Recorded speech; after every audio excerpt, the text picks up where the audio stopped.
Sigurado ka ba saan narinig mo na sinabi ni Cindy yun? Hindi kaya nandun si Pyra kay Cindy. Basta, kailangan ko malaman kung tama ba itong utob ko. Jeff, pasensya na. Hindi kita ma-entertain eh. Busy kasi ako ngayon. Bakit parang ayaw mo akong papasukin? Kailangan solusyonan na natin yung problema mo. Layuan mo na si Jeff. Hindi, Pyra. Si Jeff. Pag-ibig yan. So, ipaglaban mo na yan. It's almost healed. Pwede na ho ba akong lumabas-labas? Kasi ho, in a few days, magdedebo na ho yung anak ko eh. Of course, you can go to the party if you're comfortable. Ma'am Cindy, ang ganda po ng gown niyo. Huwag ka nga plastic. Tsaka nga pala, ano pang ginagawa mo dito, ha? Hindi ka naman invited sa party ko, ha? Asikasuhin ko lang po yung mami niyo, tapos uwi na rin po ako agad. Ayoko makita ka ng mga guests na pupunta. At higit sa lahat, ayoko rin makita yung pagmumukha mo ngayong gabi. Opo, Ma'am Cindy.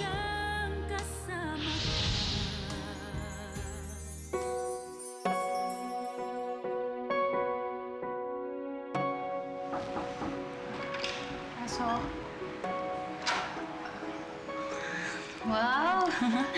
Madam B, bagay na bagay po sa inyo ang dilaw.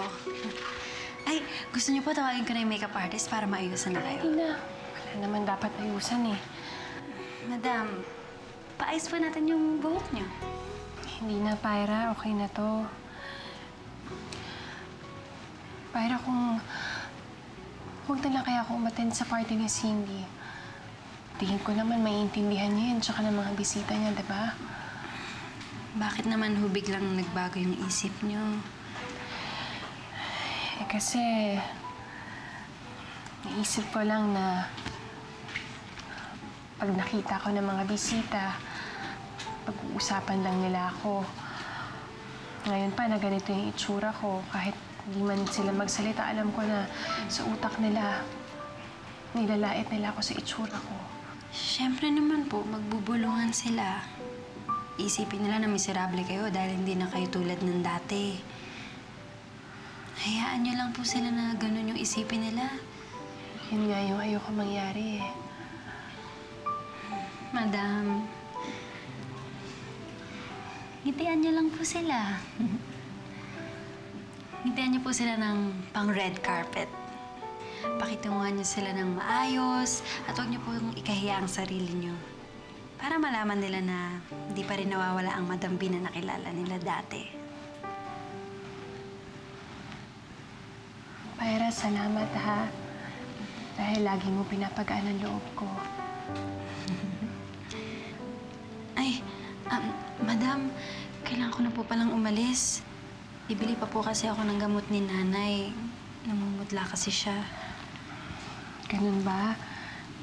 Tingin ko anemic ang nanay mo, Pyra. Siguro dapat kunin mo na lang yung mga extra kong mga vitamins doon, yung iron. Ibigay mo na lang yun sa nanay mo para hindi ka na magastusan sa pagbili. Sige po maraming salamat po, Madam B. Pero Pyra, sigurado ka ba na ayaw mo kong samahan sa party? Alam mo, mas magaan ang loob ko kung nandun ka lang sa tabi ko. Pasensya na po, Madam. Kailangan ko po talagang umalis eh. Hinihintay po ako ni Nanay. Pero, naniniwala po ako sa inyo. Kaya niyo po yun. Ngitian niyo lang sila. Sige. Dahil sinabi mo yan, gagawin ko. Mag-iingat ka, ha? Salamat po. Sige.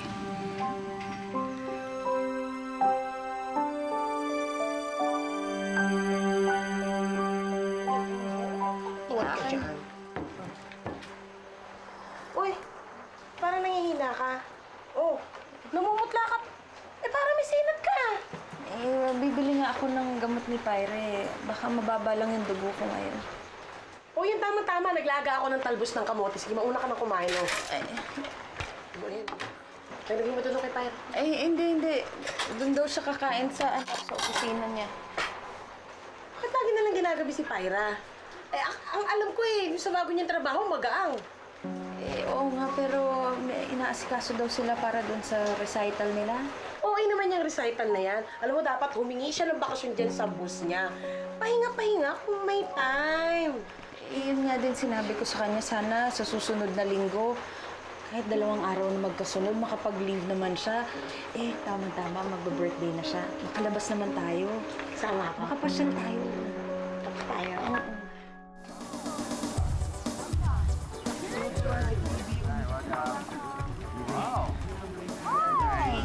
Nice setup. Hi. Take a seat. Hi. Hi. Mukhang talagang pinagkagastusan. Oo. Hi. Hello, sir. Hi, sir. Susan. Hi, Josh.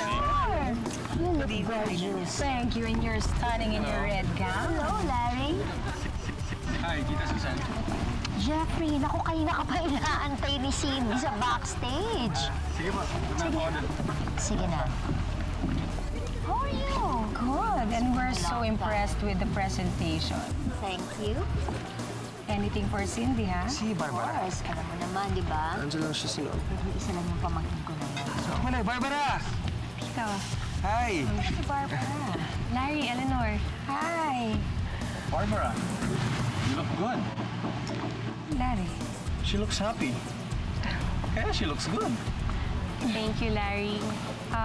Eleanor, ka na, tuloy na kayo. Sige, we'll leave you first. Okay. Barbara, akala ko hindi ka na darating eh. It's in this party.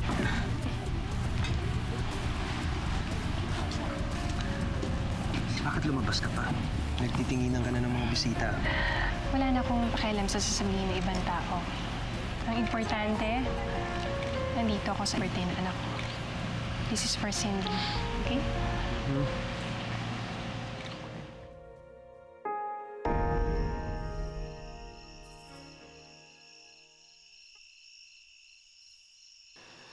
Ano na kayang nangyayari sa birthday ni Cindy?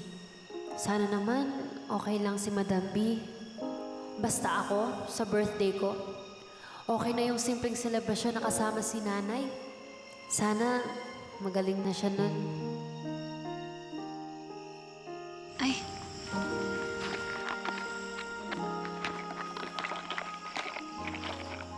Ay. Sabi na nga ba na iwan ko yung gamot? Okay naman na ako dahil tanggap ko na yung nangyari sa akin. Nobody really wanted this to happen. Iha, stay strong. Our prayers are always with you. And for me, you're very beautiful. Excuse me. Daniel, tingnan mo yung magaling mong asawa. Tingnan mo. Kasi nga pala sa kanya. Ang galing talaga eh, no? Kulang nila magpa-press con para ipaalam sa lahat kung ano yung nangyari sa mukha niya. Ano ba yan? Susan, she's just being polite. Siyempre, curious yung mga tao sa kanya. Hayaan niya na. Daniel. Hindi naman ito yung tamang panahon, hindi rin ito yung tamang lugar. Moment ni Cindy to, hindi niya moment to. Puntahan mo na nga, Daniel. Sige na. Sabi ko na talaga eh. Hindi pa rin papaawat eh. Kahit sa ganitong okasyon. My God. Madali pa kayo tayo. He's the escort. Excuse me. Yeah. Barbara, can I talk to you for a while? Excuse us for a while. Yes, Daniel. Pwede ba pumasok ka na lang sa loob? Masyado mong in-expose sarili mo dito eh. For all you know, ayaw ka namang kausapin ng mga tao dito dahil sa kondisyon mo. Ano ka ba naman, Daniel? Alam ko naman kung ayaw kong kausap ng tao. Tsaka, bakit naman masyadong OA yung reaksyon nyo eh? Ako naman yung nasunugan ng mukha. Hindi ikaw. Fine. Do what you want. Ako na lang. Anong pangalan ng sarili mo dito? Ladies and gentlemen, welcome and good evening. Thank you for coming tonight to witness the blooming of a young girl into a beautiful lady. Let us all welcome on stage the one and only daughter of Mr. and Mrs. Del Fiero, Cindy Grace Del Fiero. She will be escorted by the very dashing Jeffrey Calida, along with her friends, to start the Cotillon de Honor. Let's give them a round of applause.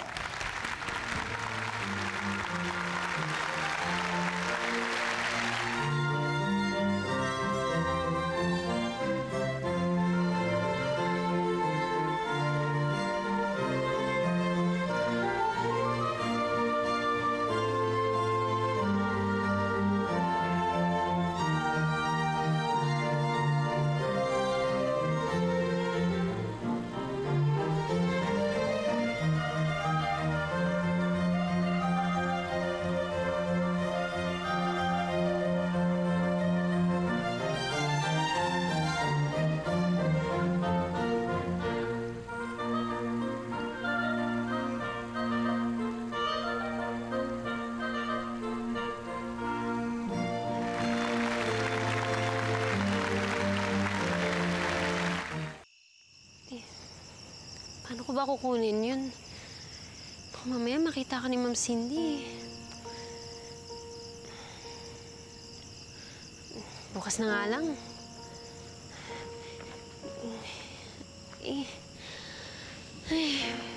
Ano naman si nanay? Kawawa yun, may sakit. Bahala na nga. Marami namang tao, kaya siguro hindi nila ako mapapansin.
Si Jeffrey?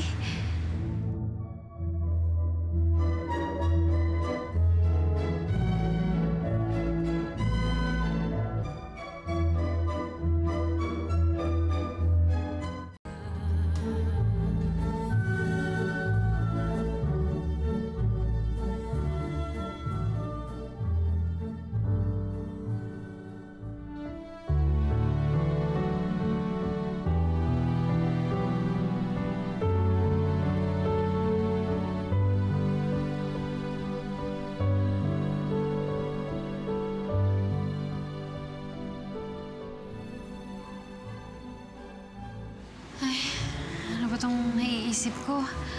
Kailangan kunin ko na yung gamot ni nanay.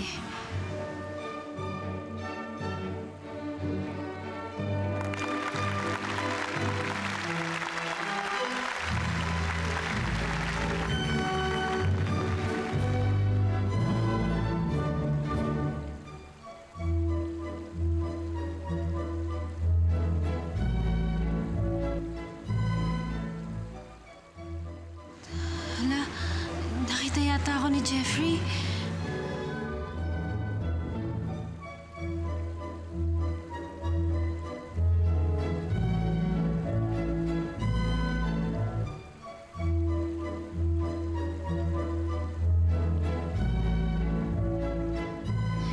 Tingnan naman ako nito kay Ma'am Cindy.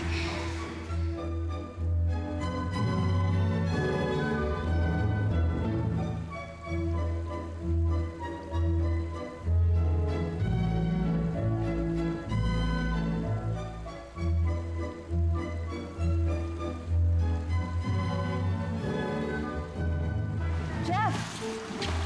Jeff! Tama mo dito! Ano nangyayari kay Jeffrey? Ba't nagkakamali siya? Huwag nakalimutan niya ang steps, ah. Jeff, what's wrong with you?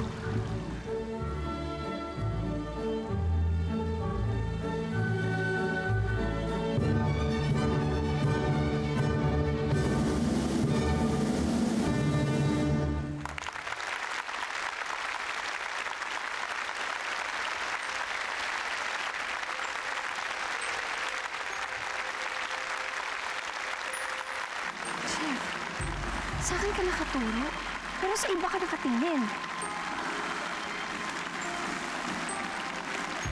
Jeff, please naman. Kakastart pa lang ng birthday ko eh. Sorry, Cindy.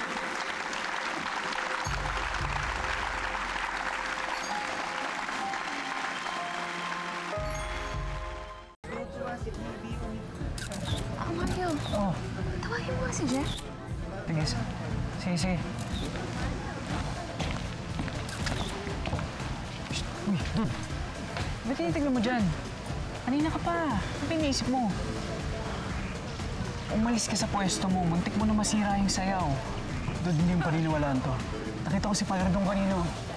Nakatingin siya sa akin habang nagsasayaw kami ni Cindy. Saan? Wala naman ah. Eh na nga eh. Bigla nga siya nawala eh.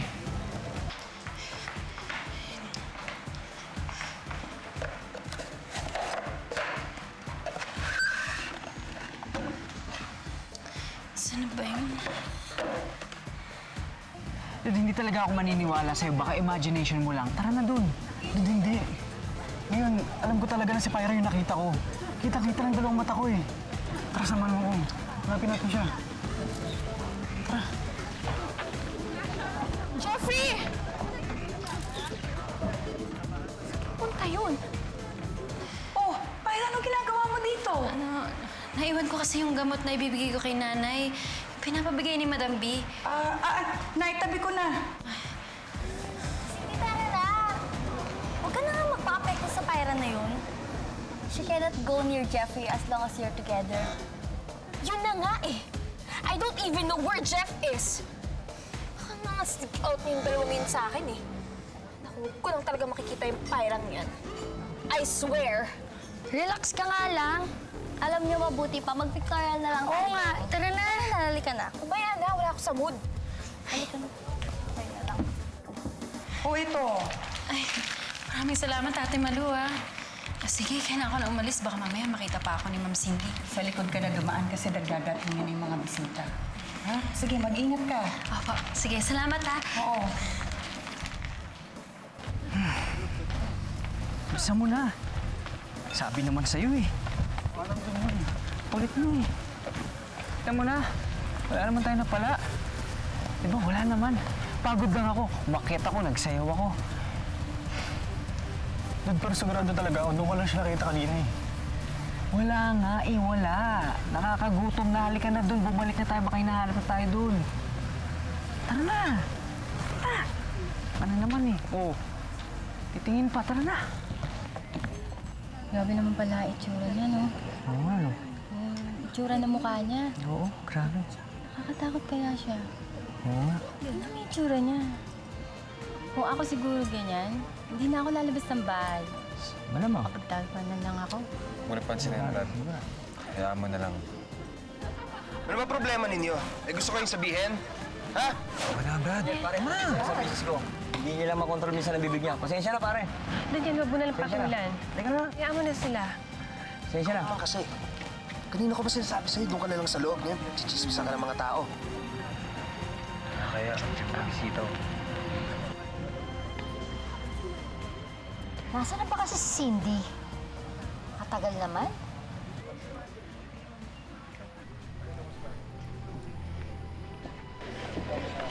Hoy, hoy, hoy, hoy! Pumunta ka dito. Bakit ka nandito, ha? May naiwan po kasi ako yung gamot ng nanay ko, kaya binalikan ko. Pero aalis na rin po ako. Aalis ka na? O baka naman gusto mong makita si Jeffrey? Hindi po, Ma'am Cindy.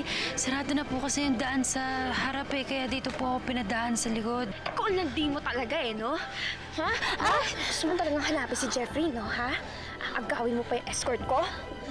Ma'am Cindy, hindi po. Ay, Ma'am Cindy, ayoko po magalit sa inyo. Tama na. Talaga? Eh di magalit ka.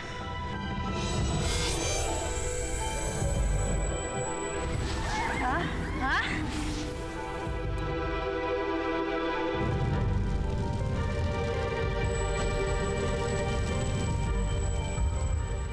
Ano, ha? Magalit ka! Sige! Tama na po, Ma'am Cindy. Tama na, ha? Malandi ka eh. Ayaw mo akong tantanan? Ayaw mo kaming tantanan ni Jeffrey. O yan, ulis ka na. Alis!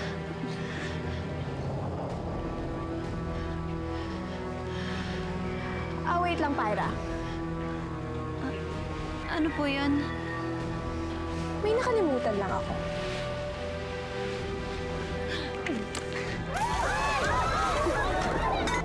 Ay! Ano yun? Lola!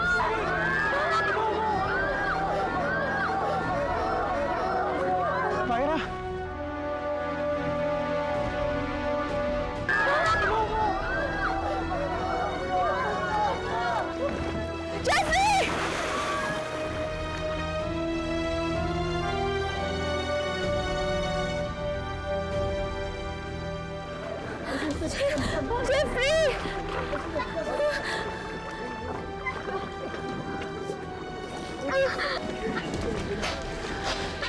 Cindy! Cindy, ano nangyayari dito? Ama, it was an accident. Nadulas siya. Tatanga-tanga kasi. O, di ba tama na? Napahamak na nga yung tao, oh. Ano ba yan ang sabihin mo? Gumawa pa ng eksena? Paano na yung party natin, ha? Alisin niyo na nga yung pyro na yan dyan. Boys! Sige na. Buhatin niyo na yan. Jeffrey, magbihis ka na. Ano ba yung hinihintay niyo? Pyra, okay ka lang? Uy, Pyra. Pyra. Jeffrey, salamat. Nandito na ako, Pyra. Huwag kang mag-alala. Ligtas ka na.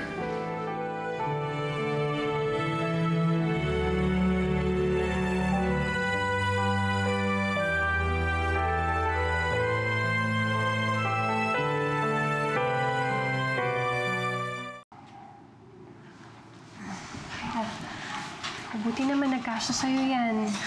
Yan eh, pinagsawaan lang naman ni Cindy. Maraming salamat po, Madam B. Pasensya na po kung naabala ko kayo, ha? Madam, baka kailangan na kayo sa party. Huwag mo nang intindihin yun. Kasi mas nag-aalala ako sa'yo. Pyra, gusto ko malaman ng totoo. May ginawa ba sa'yo si Cindy? You can tell me. Jeff! Are you okay? Huh? Hindi yun totoo. Aksidente lang ba talaga yung nangyari? O tinulak mo si Pyra? It was an accident, Jeff. Are you accusing me? Hindi kita pinagbibintangan. Jeff, I wouldn't do anything like that. Aksidente lang ho talaga. Nadulas po ako. Kaya next time, mag-iingat ka na, ha? Sige na, patuyuin mo na yung buhok mo. Bakit hindi mo sinabi sa akin na katulong niyo pala siya dito? Eh, hindi ka naman nagtatanong eh. At saka, kailangan ko pa bang sabihin sa'yo lahat ng katulong namin dito? Jeff! Jeff!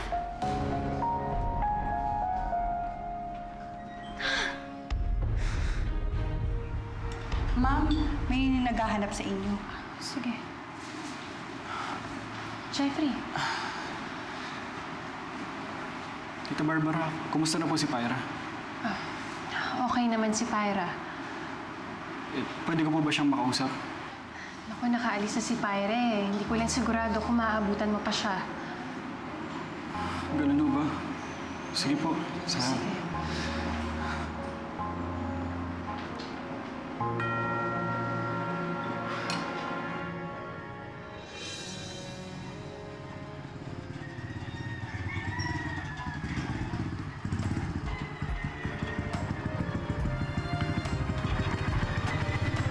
Pyra! Parang sagdali lang.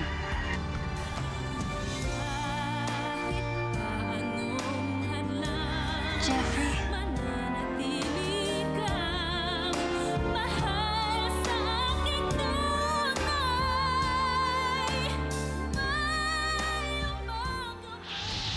Anong gagawin natin? Nandito si Marley. Naubusan ako ng palusot. Tama ba yung narinig ko? Hindi dito nagtatrabaho si Pyra? Pasensya ka na sa inasal ko kagabi sa debo mo. Hindi lang yun yung pinunta ko dito eh. So, why are you here? Gusto ko talaga si Pyra. Tita, tinalang niya ako! Pasensya na po. Sa pala pamakit ko! Ilusyonada ka, tandaan mo yan, ilusyonada ka!